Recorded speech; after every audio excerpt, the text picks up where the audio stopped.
Hey everybody, what's up and welcome back to today's video guys. And today guys, I'm going to go ahead and be showing you how to remove any static from your microphone in GarageBand.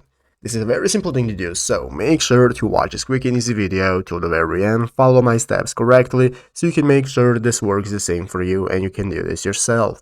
But yeah guys, let's get straight into it. So the first thing you want to do is to go ahead and open up the official GarageBand application on your mobile phone if you're not already. If you do not have the application, just go to the App Store and download it, and after opening it up, you'll be greeted by this main page right here, which is the home page where you can find all the instruments you can play. You have your audio record option right here and so on.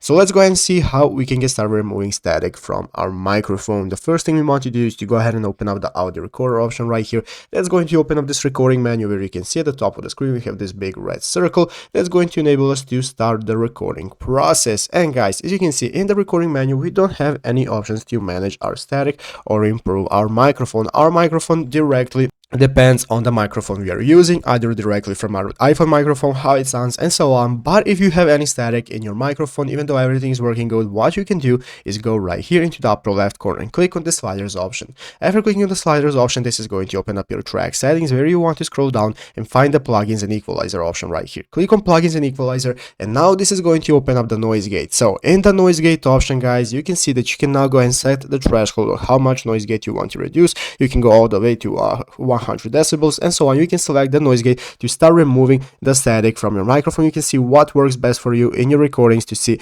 which option is going to give you the best results. But yeah guys, basically that is how to do it. So I hope this video was helpful. If it was, make sure to leave a like, subscribe to the channel. So guys, thanks for watching, take care and bye.